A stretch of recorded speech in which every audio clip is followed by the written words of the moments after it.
All right. You are live. Thank you. Yeah, I lost half of my screen there for some reason. And that went live.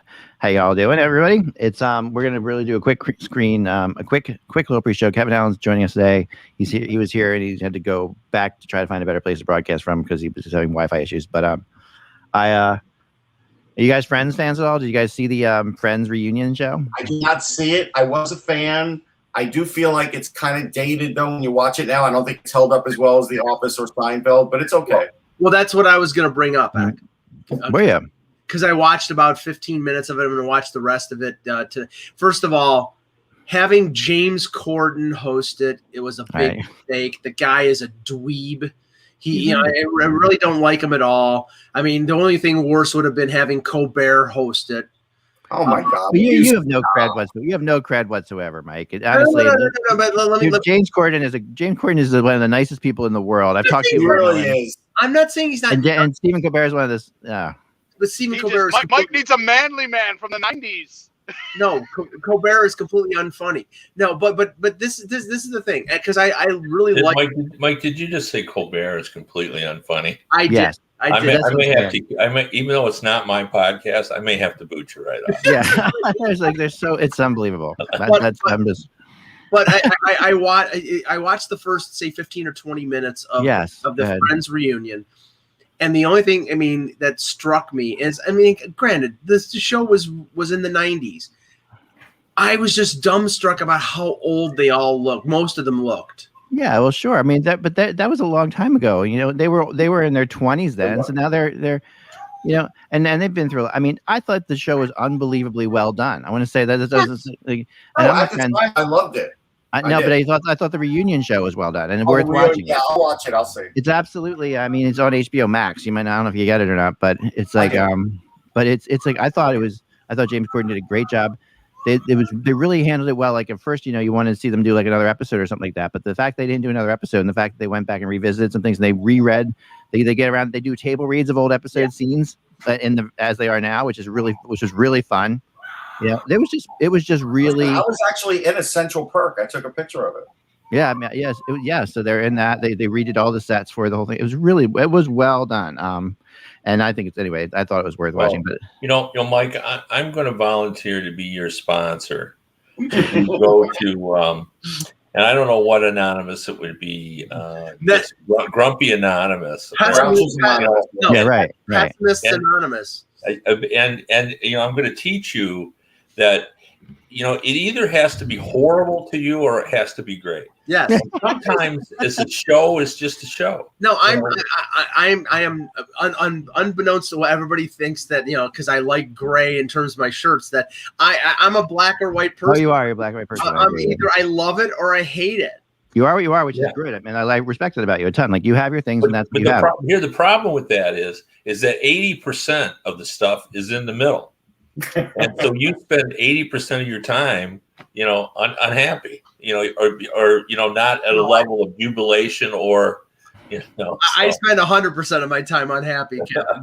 So I figured out. I remembered, guys. Remember I told you the other day that my son said that there was a guy on the NHL network that looked like somebody from the Fox network.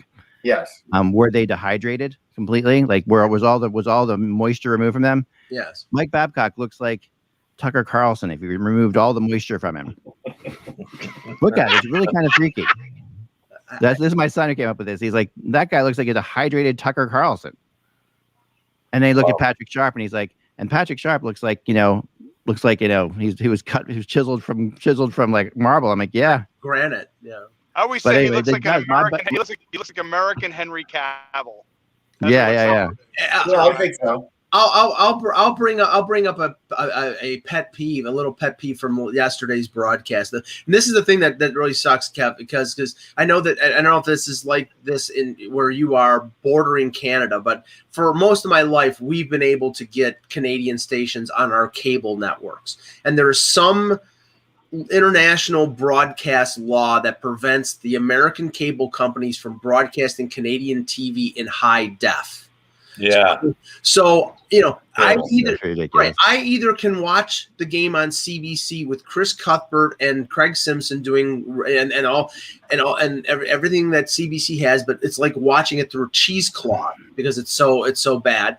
Or I get to watch the game on NBCSN, but I get subjected to what I consider their third or fourth crew because they're not sending their best crew to do Toronto, Montreal, or they're doing it in Bristol or wherever in Stamford, Connecticut.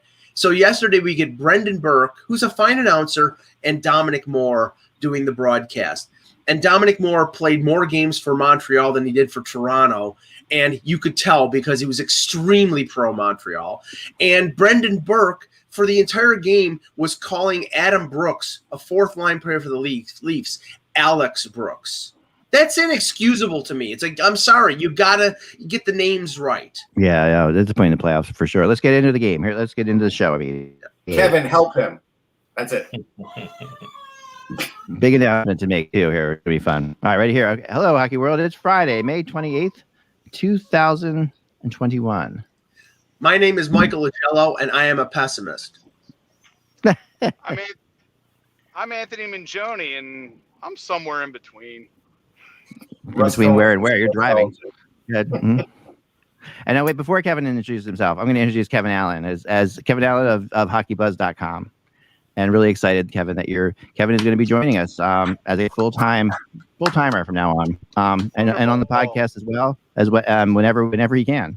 So we're going to have it more than just Fridays, but we're so excited. I mean, this is a thrill for me to be able to say that, to be able to have you as my friend has always been a thrill, but to be able to know that you believe in us enough to work here. It's really awesome. So thank you, Kevin. And Kevin will be doing interventions for me. So they're absolutely. And that's your first mission, Kevin. Your first mission is to find out what the hell's wrong with Mike. Although I do agree with them about the Hockey Night or the Canadian broadcast, because when you grow up with the Canadian broadcast of hockey, it's I don't want to besmirch NBC, which does a terrific job. It's completely different. It's just completely different, and it feels different. And it's kind of like if. Like when you watch the NFL, they do such an incredible job. It just kind of overflows the side. Yeah. That's how I feel when I'm watching Canadian broadcast of hockey. It's like they were born to broadcast it. Yeah. So one more thing I have to finish on Kevin Allen. Then we'll move on to the show. Is this? So Kevin, as you know, was USA Today hockey writer for years. We were on the phone the other day. Kevin and I were talking about this, and it was kind of astonishing. It hit me really hard because I lived in France. I was for a while, for about 6 months. I was helping dig a foundation for like underprivileged people, and it was just some great project. Right after college, I did this, and I loved it. But I, of course, was hockey starved over there, and there was nothing I could.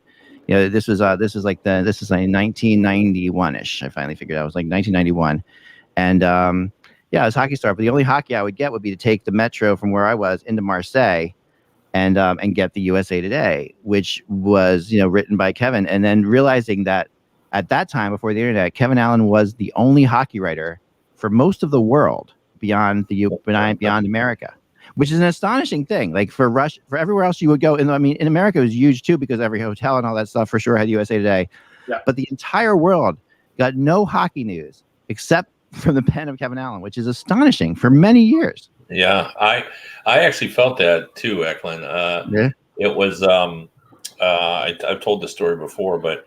I would say maybe 10 years into my career, and I called the Russian Ice Hockey Federation for something. I can't even remember what it was about, but I was trying to reach through, and I basically was trying to get a hold of someone to talk about. I think it had to do with transfers of players and stuff. Mm-hmm. And I tried to explain to the guy who I was, and he goes, "Oh, we know who you are." And I heard the guy basically running down the hallway saying my name, and shouting like that I was on the phone, and this guy shows up and he's breathless, and he said they brought me to the phone because I speak English, and then he gave me everything. Listen, I'm sure Mike complained about you more than a few times over the years. I'm sure of it. Yeah. I mean, to think about that it's just like an unbelievable responsibility at the time, and it's just impossible maybe for younger people right now to understand. who've lived in the internet age, or even had a little bit, we had other news, but that in 1991, there was nothing. Your local newspaper, we talk about the games or whatever, and so you could get your local, you could kind of look, you could get the hockey news, which is always like, the news from a week ago. Right. You can get the Hockey Digest, which I have a bunch of around here. I'm started collecting them. I've got like 30 of them now. Listen, in 1991, they were still posting the Sunday stats caps for hockey and baseball and such. Well, okay, here's an example as a devoted hockey fan of what I had to do. Now, luckily, and Kevin knows, we had in Buffalo, we had Jim Kelly, who was the Hall of Fame hockey writer, who was somebody I talked to on the radio a bunch of times and met once or twice. Knew who I was, and that was always cool because when I'd call up, I'd call in his Mike and Chicktawaga, and he's like, "Oh, okay, we want to talk about the Leafs." But we had great hockey writers in Buffalo, but I had to go across the border to Fort Erie to pick up the Toronto Sun and the Toronto Star and the Globe and Mail because nobody was going to carry them in Buffalo. So I had to cross into a different country to get my hockey fix other than the Buffalo News and the USA Today with Kevin. So 1975 Hockey Digest. Okay. So I've been collecting the off the internet, and I've been getting some people to send me some, and I have like 30 of them now. On this is Gilbert Perreault, sharpest saber of all time. Yep. And then it says next to it, next article is special new NHL stat plus minus explained. I'm looking at that, like, how great is that? That's awesome. I know. And then on the back of it, of course, a guy smoking cigarettes. Yeah. Enjoy a nice. Now fast forward, hockey fans hate plus minus. That NBA fans love plus minus, and now hockey fans hate plus minus. You see the quote on here? I don't analyze smoking. I enjoy it. Yeah, well, he's probably dead now. So this was advanced analytics, wasn't it? Back in the 70s. Oh, that plus minus was advanced analytics. Yep, it's 8 issues a year, only $3.97. I mean, just like crazy. I used to get Baseball Digest. I didn't get Hockey Digest. Well, the Hockey Digest was important. Yeah. Oh yeah.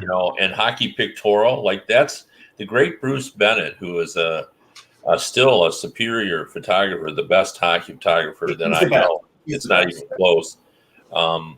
He, in my opinion, he should actually be a Hall of Fame material. He should. There's really no avenue for him to get in. Even his hair should be Hall of Fame material. Yeah, no, it's all of that. But I remember, in the 70s, and Bruce started when he was a teenager, seeing his work in Hockey Pictorial and a lot of the hockey magazines. And, he was it. He was the only guy that was shooting hockey and was in these national, magazines. But I wanted to add to what Mike was saying, because it is so true. So when I was growing up, or even into the 70s, when I was a teenager, the only way you could sort of really cover the league, even though I lived in a hockey town, was to get the hockey news. Yes. Yeah, that's it. If you didn't subscribe, the only way to get it is when you went to the Red Wing games, you, as soon as the doors opened, had to sprint to the concession stand with a souvenir stand and get in line. And within 20 minutes of the doors opening, every issue of the hockey news would be sold out. Gone. Because you'd have to get it. And then I would tell you, even in 1979, I worked for a paper in Arizona. Now, Arizona wasn't a hockey hotbed, but, I had access to the Associated Press, and I still couldn't pay attention to the NHL. Like, I had to have a girlfriend from back home, ship me stories that she'd clip out of the paper just to follow what was happening in the league. Like, even the Associated Press wouldn't give you more than 2 lines on every game. When I lived in Virginia, I had to have the New York Times shipped to me because there was no way of keeping up with hockey if I didn't do that. Well, I'll give you one little brief thing on that. My brother in the late 70s went to school to be an air traffic controller in Salt Lake City, Utah. And he would call me regularly once a week and I would be the one giving him the information about what the Leafs did trade wise at the deadline, what they did in the draft. And believe me, I was 11 years old, so I was mispronouncing names, because some of them were French Canadian, some of them were Russian, or not Russian, because Ballard was the owner of the Leafs. But I did the best that I could, but that was his only way of getting information on the Leafs and on the NHL was through his 11-year-old brother. So you can only imagine Mike is an air traffic controller, and all of a sudden he sees the Montreal Canadiens team playing, and he flags it, and he won't let it take off because he can control that. Like, that would be bad. No. I'll tell you. I would tell you what I would do with it, Russ, but I would have lost my job and probably been prosecuted for homicide if I. Well, let's jump into last night's games. Let Kevin's go ahead. Yeah, just one final thing, and because a lot of people will remember this if they're older. Anything that happened on the West Coast was on like tape delay. Like a game, you didn't find out what happened in the Kings game until like 48 hours later. Right. Until 48 hours later. Yeah, you couldn't even see it. Yeah, you just. It was like if it happened on a Tuesday night, it would be in Thursday's paper. But there's an article. There's a thing in the Hockey Digest. This new thing they're trying to introduce. I'll just read it to you. It's 8mm sports spectaculars. Okay, so you could get like an 8mm, which was an old kind of kind of video, a camera thing. Like you had the camera, reel to reel things that you would like feed the thing through and all that stuff. And they were offering a service where they would send you the games of your team a month after they happened on 8mm. If you didn't live near there, that's pretty neat. I mean, that was for 1975. There was a way around what he's talking about, because I lived in New York and my dad worked in Manhattan. There was a late edition for the Daily News, and he would pick that up because he would work like the night shift sometimes, and I would be able to find out what happens to like the Rangers or the Mets on the West Coast because of that late edition. Because on Long Island, I wasn't getting it. But the saving grace for a hockey fan was in the late 70s and the early 80s, and I was lucky being in Buffalo that the cable company here carried WSBK out of Boston, WPIX out of New York, WOR out of New York, is we got the Rangers and the Islanders and the Bruins games. And when they played LA or they played Vancouver, they were broadcasting those games. That was the only time you would see the Canucks or the Kings. Oh, yeah. So I got to see the Triple Crown line or Thomas Gradine and Stan Smeal with Vancouver. I was lucky. Same here. All right, so let's move on. Let's move on to last night. Let's start with Nashville and Carolina first, and then we'll get into the other one. Because the other one has plenty to talk about on both of these. Yeah. This, I mean, again, like I said, the Nashville fans, you cannot underestimate what that home building does for that group. I mean, that team is just, I think, more driven by the home crowd than any other in the league right now. And I mean, I know that obviously that some people don't have fans, but in general, you knew that beating the Predators in Nashville is just a totally different ball of wax than beating them out in Nashville. It's just. There's truth to it, but I will tell you, I listened to Pete Weber's broadcast last night because I was coming back from Atlantic City, had a lot of cash in my pocket. I actually did very well. But the thing is, I was listening to it, and on the broadcast, the underlying theme was, you could tell Pete and whoever he does the broadcast with, maybe Chris Mason, someone like that, they were sweating out whether the Nashville could hold on to the lead, and they really couldn't. Of course, Yossi gets hurt too, right? And that's devastating. I mean, you don't have Yossi on that team. That's just absolutely devastating. In the third period, they spent 47 seconds in the offensive zone with any control. In the third period, the Predators did. So holding a 3-1 lead. Well, when your replacement for Roman Yossi is Ben Harper, you're in deep crap. No, they I mean, and it was, I talked to you about this before the game, Kevin, and you were kind of pulling for Carolina because you wanted to see a better Carolina Tampa. You thought would be a better series. And I think at the end of the day, that's definitely the case. If you think Yossi is hurt, I mean, it's not. If going forward, Nashville doesn't have a prayer in the world against Tampa without Yossi, and even then, it was just it felt like. It felt to me like Nashville could pull last night off, but they couldn't pull off a game 7, even if they did. Like it really felt like that things were just sliding, and they almost pulled it off. They almost pulled it off miraculously, but I give them credit. I mean, and give Duchesne and Johansson who had some goals in the series. Some, I mean, listen, he scored on a 5-on-3 last night. That was a big deal. I want to, give credit to John Hines. Yeah. I wrote about this earlier in the week, but if you weren't paying attention, you probably didn't notice, but Johansson and Duchesne, two $8 million players, were the number 8 and number 9 players in the important games 3 and 4 in terms of playing time at forward. Yeah. And basically Hines rode the kind of role players because they were playing harder. They were giving him the kind of performance you need to win a playoff series, and I think it sort of motivated. Like even when they got reduced time, Johansson and Duchesne were actually more effective. Yes, as Eklund said, they got some goals. Johansson had goals in back-to-back games. Duchesne, of course, had the big double overtime. Goal and accountability. Everybody talks about it, but it's hard to do when it's star players. Well, if any other player would have played as poorly as Duchesne and Johansson did this season, they wouldn't even address for the playoffs. Yeah, they put together a super line with Forsberg, Johansson, and Duchesne, and I don't know if that was all series or just the game last night, but they were effective. But I mean, I felt sorry for UC Saros because really he made about, I'd say, 10 saves in a row early in the third period, and he was basically left hanging out to dry. I mean, Carolina was really pouring it on, and I haven't heard anything yet, but how in the hell is Jordan Martinook not being reviewed for the high hit on Yossi? Yossi was knocked out of the game. I'm assuming he was in concussion protocol for the rest of the third period and the overtime. It was a high hit. There wasn't even a penalty called.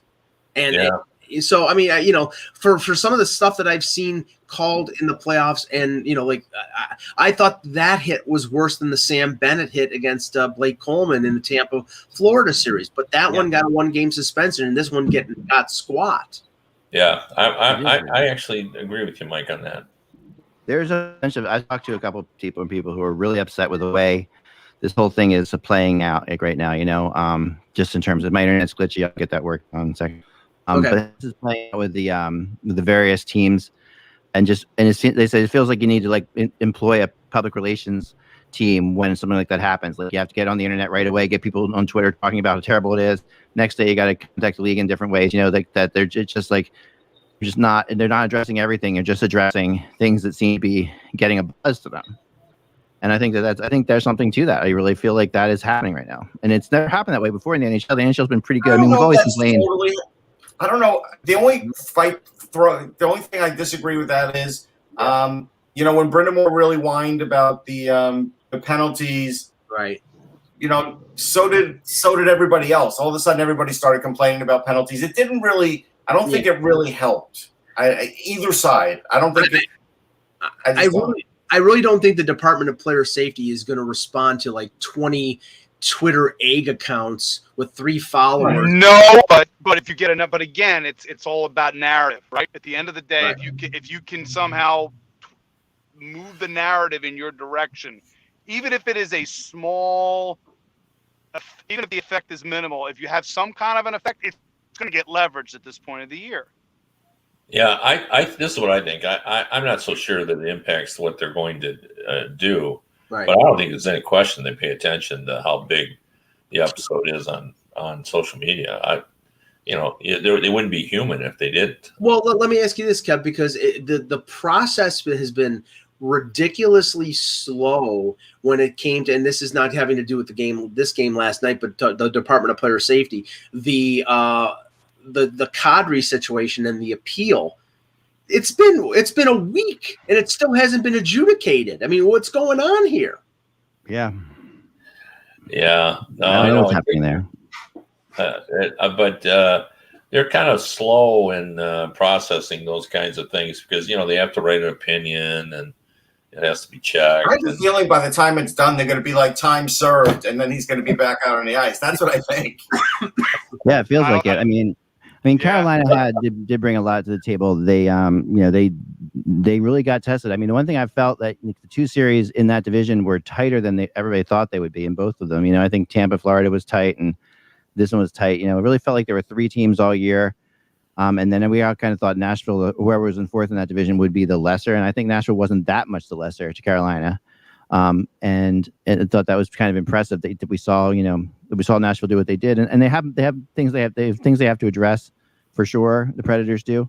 Well, wasn't that the fourth straight overtime game? It was four overtime games in a row. And we've had some, crazy stuff going on, like, what we saw with Boston and, as well with the Capitals. I mean, there's a lot of overtime games, tons of overtime games for all those who love overtime games, keeping us up late.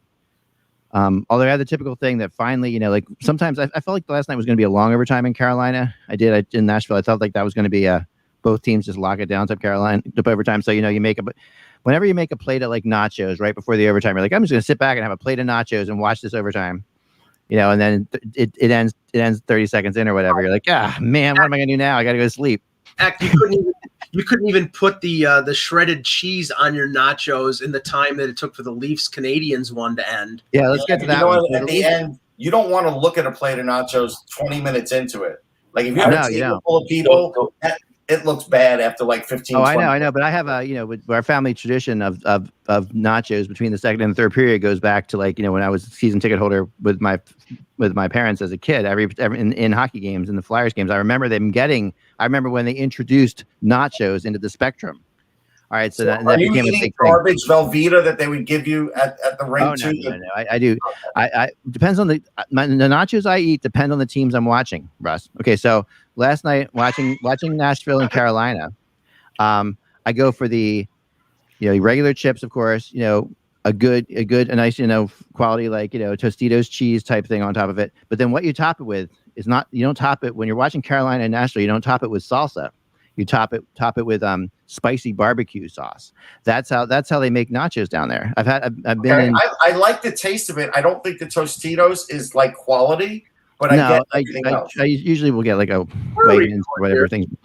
But Anthony would say so too. He knows he's a cheese guy. But you got to try it sometime. Just try putting like a spicy. I'm just fascinated by the fact that you're a salsa gourmand apparently there, Cohen. Put spicy barbecue sauce on instead of salsa on your nachos. I like that. I'm going to try that. Really good. I don't put barbecue sauce on anything because barbecue sauce is made with ketchup, and ketchup is evil. Well, yeah, but it depends where you're from. The barbecue sauce in Carolina, it could be vinegary. It could be. The Carolina's not made, but there's different. I was trained by the Carolina people outside of tailgate the different kind of barbecue sauces. But anyway, let's move back to the games. All right. Well, one point about the Predators. The one thing I worry about if I was a Predators fan is that the Predators are going to get a false sense or a misleading sense or perspective of where they're at as a team. Like I think they played a competitive series against Carolina because they just played their hearts out. Yes. Especially the lines, the second, third, and fourth line, and Saros was very good. I don't think this team is ready to compete, and I don't think they're going to get better next season unless they really make some wholesale changes. So I hope they just don't get fooled by this and think, we're not that far away. Well, Kev, I don't know if there's any definitive news regarding the future status of Rene, but I'm assuming he's going to retire based on the fact that Saros. Yeah, he is. Yeah. Okay, so that tells me that now they have Saros, and they're going to probably be waiting at least a couple years, maybe more, for Askarov to come over from Russia. So they're going to need goaltending help, and I don't think it's going to be just a backup. I think it needs to be somebody who can probably share the workload with Saros and play 35. I can give one newsflash because Joe Quenneville just spoke. Okay. The only answer he would give about Sergei Bobrovsky is he knows the situation, and so he's pretty much that's pretty much where he's at. Yeah, there's another one, Kev. Is the floor? You went through 3 goaltenders in a 6-game series against Tampa. You ended up playing a 20-year-old kid who's your future, but they're not going to re-sign Dreger. They've got a $10 million backup. And Bobrovsky. This is going to be ugly in Sunrise. Well, no, it's a sad situation because Spencer Knight is not just the future; he's the now. Yeah. And you're going to end up. And, this is a situation I don't know. We've seen some creative ways to move contracts. Yeah. But I don't care how creative Bill Zito is. And I think he's very creative. You can't move Bobrovsky. You can't. Well, unless you want to require James Neal and work it out. That's not enough. James Neal. No, I know, but you could do a little bit more than that. But I'm just saying that's on a path to doing it. Maybe. Yeah. But Bobrovsky has a no move clause, and there's no way in hell he's waiving it to go to Edmonton from. Well, yeah, I mean, they're just in such a terrible predicament. And of course, none of this has anything to do with current management. It was left for them. And, it's a terrible situation, especially given how well Zito performed. He did a really remarkable job, but, and the thing about it is, which I'm going to talk about in today's column a little bit about is that, in the modern salary cap world, now that we're in the mature part of the salary cap, when you take over a team, you're operating with one hand tied behind your back. All the problems, that's why Steve Yzerman just came out in his first days as Detroit general manager, or his first day, and said, you have to be patient because this is going to take a very long time. There are just no quick fixes because you can't move contracts. Right. I'll say this about it. I think you're right, Kevin. And you can't move contracts. Florida's situation might be a little bit unique in the one aspect of things, and that would be that this is a team that usually doesn't spend to the cap, right? On normal years, they're not a cap team. So say they're normally $5, $6, $7, $8 million under the cap or whatever they would be, right? And that's what their own personal cap is. I don't know what it is, but say it's somewhere in that area.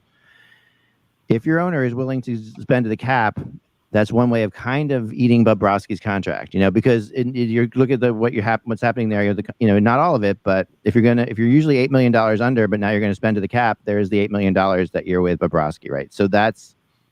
Well, yeah, but then that just kind of catches you up with the rest of the league, and then you still got the Bobrovsky. Right. So what you're saying is the ownership, because Bill Zito did a good job, is going to say, okay, I'm going to let you spend to the cap. So now he gets you at least on an even playing field with everyone else, but you still got the $10 million drag. Yeah. No, there's no question. You can't get around it. But it's just saying that, how much it affects what Florida would do with or without Bobrovsky is what I wonder. I think that they could still do some things. It's there's no question.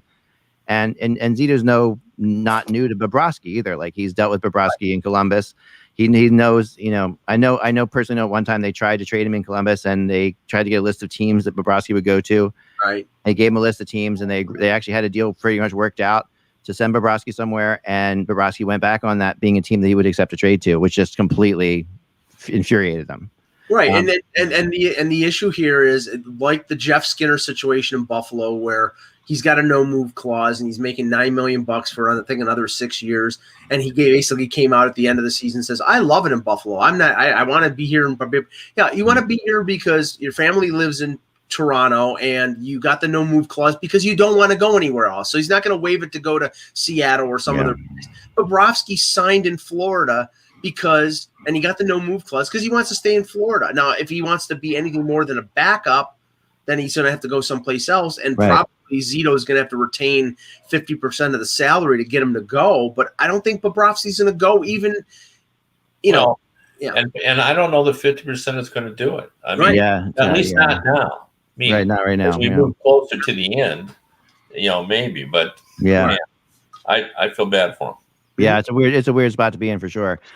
All right, so let's talk about Toronto Montreal last night. Oh yes.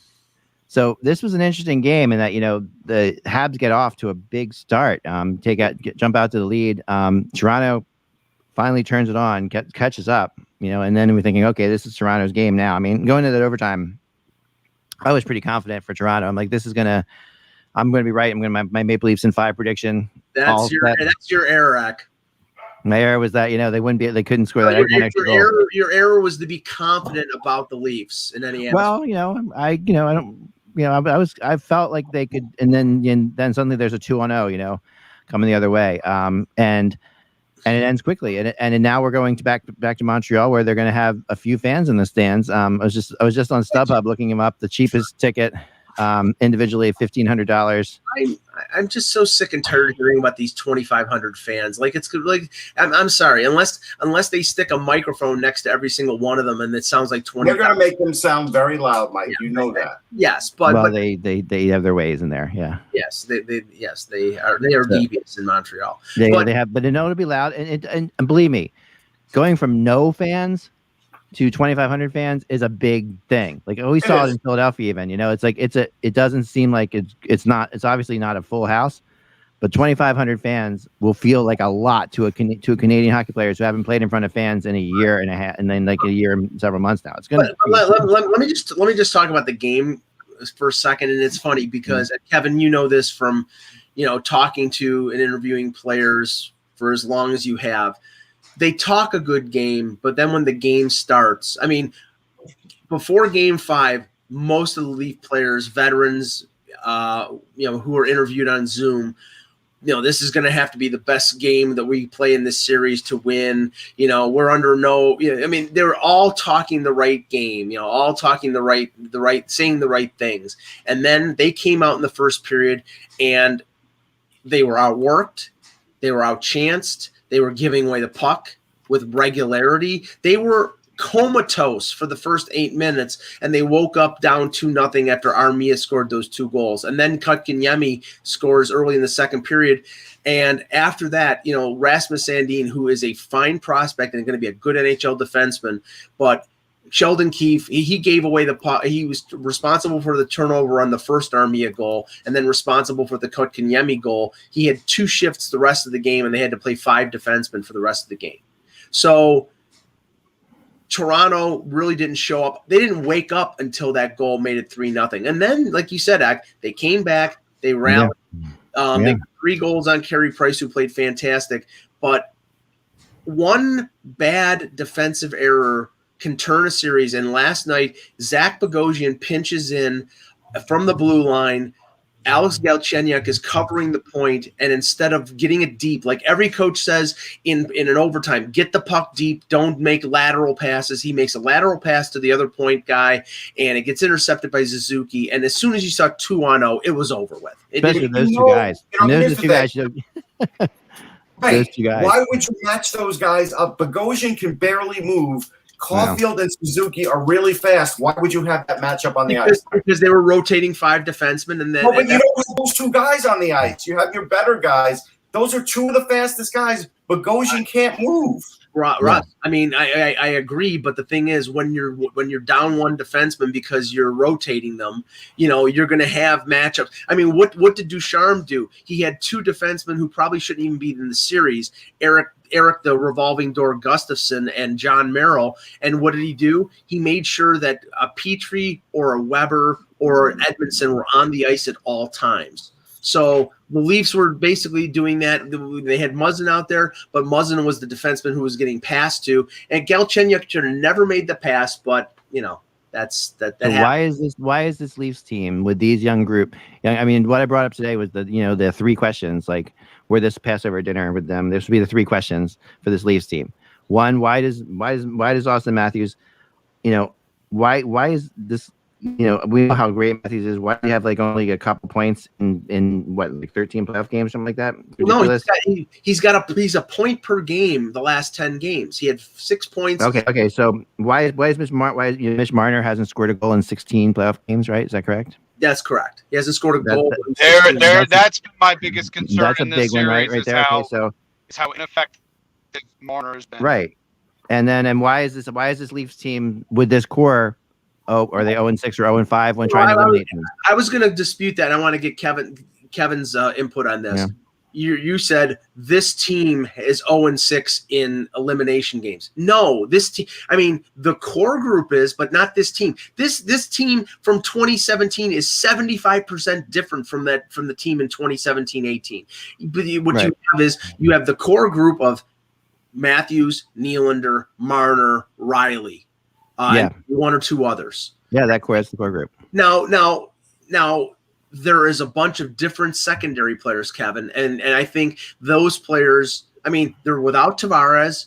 They have Nylander and Kerfoot stepping up. They have different guys, as supplemental or secondary players. But it's going to fall down. It's going to fall back to those core guys. Those core guys need to step up. Yeah, no, I agree with you. I mean, you can't hold players accountable for things that happened, 12 years ago, before they got there. However, we've all seen that those kinds of statistics wear on the current group. Yeah. They're brought up, they're discussed. Players are always dismissive, saying what I just said. That's ancient history. We don't even, know anybody off that team when it started and all that. But it does get in your head a little bit. And the same thing with, Marner's inability to score. I'm sure it's in his head. Yeah. Because it is, because what happens when a player scores a goal after a long drought? Like, guys are so happy for him and they're batting on the back. So it's in their heads, and it plays a role. But this is losing that game last night. The thing that struck me was the Maple Leafs are the worst team for that to happen to. Yes. Just because they needed success and to roll through here just to get confidence. Because the problem with Game 6 is the potential for Game 7. Yes. Right. Then you start to think about it. Well, I think the Maple Leafs are going to win just because they're just such a much better team, right? In my opinion. But you start to get self-doubt, and you think, if we lose Game 6, then Game 7 is a coin flip. Do we all believe Game 7 is a coin flip? We always say that. I don't think it is. Anyway, I think self-doubt is into this series now. I think now the Maple Leafs are thinking about, we got to prove, what you can't imagine what it'll be like in Toronto if they allow Montreal to come back. Whenever there's a comeback like this, historically it's always Game 5 where the team that loses remembers the Game 5 being a disaster. That's always the one. I don't know. They always remember that one. Whenever there's a 3-1 comeback or 3-0 comeback, it's always been the Game 5. Like, we just were. Because by Game 5 they just think they have it. They're going to win one of these next 3 games or whatever, and they lose one game, and then it changes everything. So this is a real. I mean, Carey Price was amazing. Let's not someone in the chat room points out that we should say the Leafs made mistakes, but Carey Price was amazing, and that is true. There's no question about that. Oh yeah, for sure. But he is going to be amazing, and that. That's kind of written into the whole thing. Go ahead, Anthony. Go ahead, Anthony. Go ahead. No, in terms of I was kind of thinking of when we were talking about self-doubt, I was thinking of the comments from Naomi Osaka the other day about, negative thoughts creeping in, when you constantly hear things. And that is definitely, it's something that definitely reminded me of what Kevin had mentioned that in terms of that. So, again, for me, the Leafs, again, I actually have a fair amount of confidence that they will close this in the 6th game. I think they know. If they don't, obviously, then all bets are off. But I'm fairly confident that this was the lesson that they needed to have, and that I think they have enough core veteran guys, some of those veteran guys that they've brought in. Yeah, this is where they really earn their check. But that's said yesterday. I think was extremely important. The veterans who have been there. This is where this is why you guys have been brought in to help steady the ship and help the younger players perform. Yeah, hockey is such an emotional game, and you really see teams you really see it live more than you do on TV. Even when a team is losing its confidence, you see it live in a big way. And on TV you don't always necessarily see it, but you could see it. I didn't see Toronto last night as a team. I just saw a team that didn't have their gay game. They're not a team that had lost their confidence, but in Game 6 they might be a team that's lost their confidence, and that's what we'll see. Well, the thing was, it was a tale of 2 games because the first half, Montreal takes the 3-0 lead, and then Hyman scores the goal to make it 3-1. And then for the third period, Montreal's sitting back trying to hold the lead, and Toronto's charging, and they get the one lucky goal by Muzzin and then the deflection by Muzzin. And all the momentum is going in Toronto's way, and then 59 seconds into overtime, it reversed. Now, that is a shock to the system. And again, they're talking a good game. Today, we've got to flush this, and we've got to go to Montreal, and we've got to do. But I'm sorry, the reason why Leaf fans are pessimists, and the reason why that they always assume the worst is going to happen, is because it always does happen. I mean, The one thing I'll say, I told Mike this a week ago. Well, I did feel like Mitch Marner was rushing his shot. The minute he would get the puck, it was right to the net, no matter what. And sometimes that's a good thing. But Marner isn't necessarily like that, and I felt like that's been bad for him. his one great chance yesterday. He had a close-in shot on the right side in the third period when the game was tied, and he was going 5-hole, and the 5-hole was open, and Kotkaniemi deflects the shot, and it goes up into Price's chest protector, and from the naked eye, watching it at regular speed, it looked like he shot it into his chest. If it wasn't for Kotkaniemi, it was in the net. So it was always something. Right. But in the end, that doesn't matter. What has to happen is the big player needs to come through at the big time. And what have we seen so far in these playoffs? Sidney Crosby had 2 points in 6 games. Alex Ovechkin really didn't have much of an impact on that series with Boston. Right, but the league's best player is William Nylander, and so they're going to lead on him. Well, right now you're right. He is. I mean, because he's not matching up with Philip Deneau. Philip Deneau is shutting down Austin Matthews and William Nylander. I refer to with William Nylander, it's one of two things. He's a split personality. He's Dr. Nylander or Mr. Willie, like Dr. Jekyll and Mr. Hyde. And he's been Dr. Nylander the entire series. Well, for like the last 4 games, he's been the right guy. So you're going to have to hope he goes for another game like that. Sounds like a really great sitcom, Mike. Yeah, and Montreal's obviously their best player is Carey Price, and he was big yesterday. He's their best player. So let's get into tonight before we get out of here. Tonight we have a Game 7 finally, which is going to be fun.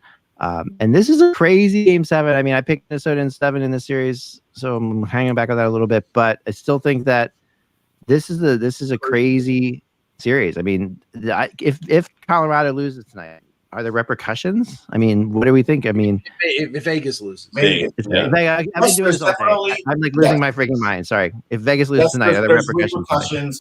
There's repercussions because some of the older guys they played for have been banged up and not playing well. They don't have a deep farm system, and at some point, Mr. Foley's going to have to look at the squad and let McCrimmon start to rebuild a little, because you can't continue on this path of trying to be a top team in the league when you don't have much of a farm system, because eventually the 2 points are going to converge.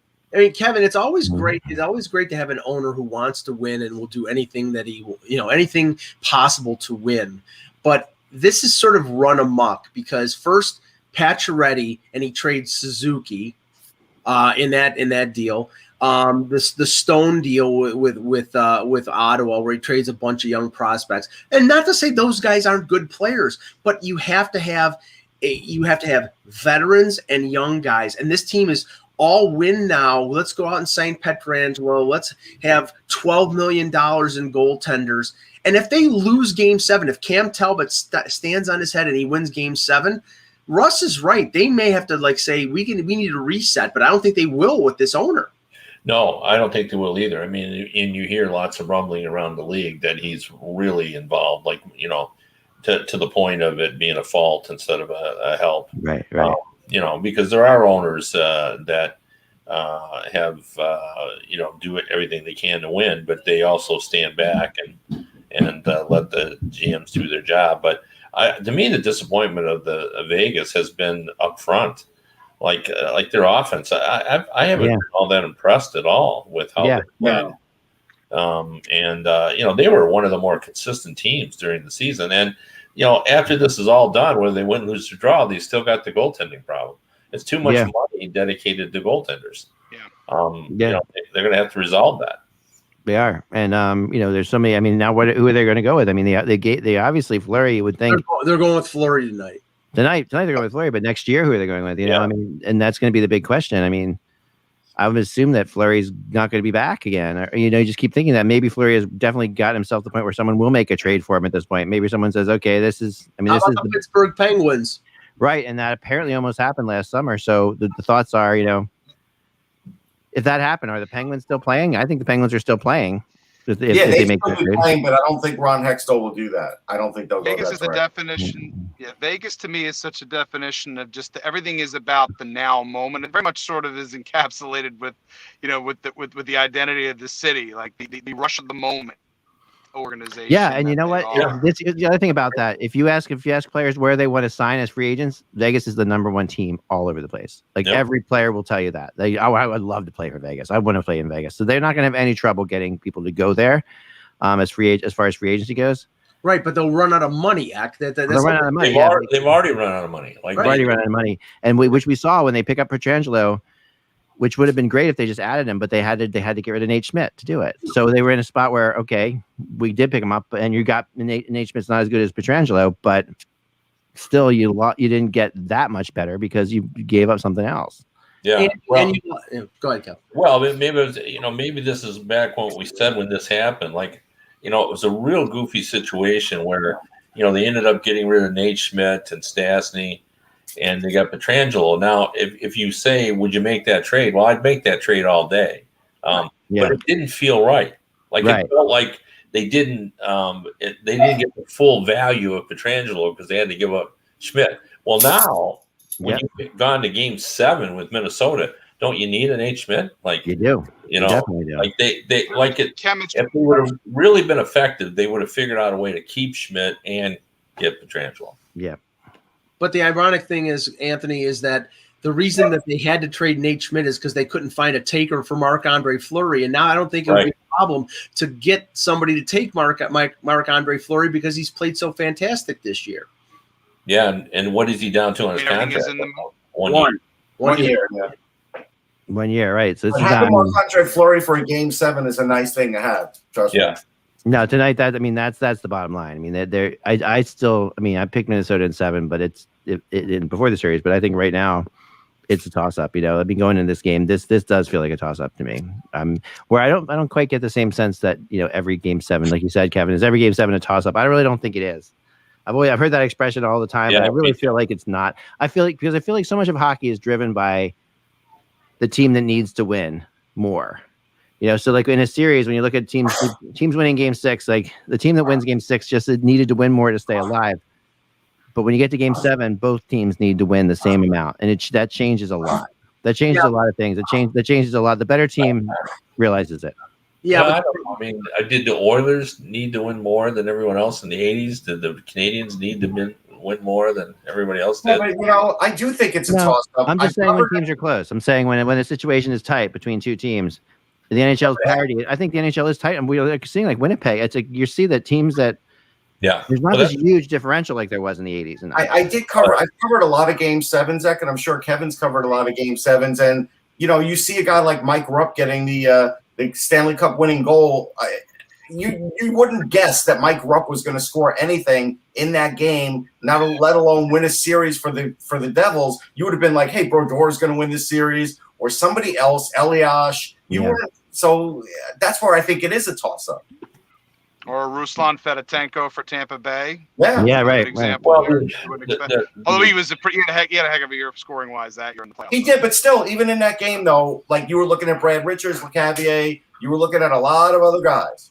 I'm not saying anything can't happen in a game, but I'm just saying I think that the favorite definitely realizes the gravity of the heaviness of the situation when you get to a Game 7, where it doesn't necessarily hit them as hard in Game 5 and 6 when they're in that battle. But Game 7, then you have to beat a team that also is facing elimination. When you're facing elimination, you just give everything you got. When you're not facing elimination, I think psychologically you don't always necessarily give everything you have. It may be equal in terms of each team has won 3 games apiece, but if you're telling me it goes to Game 7 between Toronto and Montreal, all the pressure's on Toronto because they were the favored in the series and they were up 3-1, and they're going to have Hockey Night in Canada bearing down on their souls, and you could say, and I don't think this is going to be the case, but you could say that Brendan Shanahan and Kyle Dubas and Sheldon Keefe's jobs might be on the line. I don't think that's going to be the case, but there'll be people crying for massive changes if they lose that Game 7, especially to the Habs, who are viscerally hated by the Leaf fan base. Yeah, I agree with Mike on that. I mean, in 1967 becomes relevant. None of these guys are alive. Including in 67, but the ghosts are around. But the ghosts are, and that was the hilarious thing, Kevin. When Montreal won Game 1, I saw on social media the Leafs have lost 9 straight playoff games to Montreal. And I'm like, you idiots. Those first 8 were in 1978 and 79 when half the team, except for Joe, 95% except for Joe Thornton, weren't even alive at that point. You know what? If the Leafs lose this series somehow, I'll invite my buddy Pete Stemkowski on. He will show his ring. I texted his ring to Mike one day when he was in the press box, and we can have a chat about it. That'll be. Excuse me, 1 second. Mike, did I not text you his ring? I did. Hold on. You did text me his ring, and it's like, well, Russ, it's like the last goaltender to beat the Montreal Canadiens before Jack Campbell in this series was Terry Sawchuk. Yeah, there you go. And we know where Terry is. Yeah, man. Well, nope. We're gonna know. I mean, are we gonna have a Game 7 in that series or not? We're gonna know when we talk on Monday. We'll be talking about, I guess, Monday's Game 7, right? If there's a Game 7 in that series. Yes. But also this weekend we have another series opening, right? Already. So we have Tampa Bay, Carolina, I believe, starts on Sunday, and Boston Islanders, I think, starts Saturday. So we gotta pick those now. We have to, yeah. If we're gonna, well, I mean, we should go through. We can go through it quickly, but obviously we should. If we want our names to, if we want to put it on the record here, we should tell what we think is going to happen real fast. So Boston and the Islanders. I'll start with that one. I mean, this is going to be a hell of a series. This is going to be a very physical series. This is going to be a pounding. Both these teams played teams that they were much more physical than in the first round, I thought, and gave it to them. They're going to give it to each other. Boston's experience is.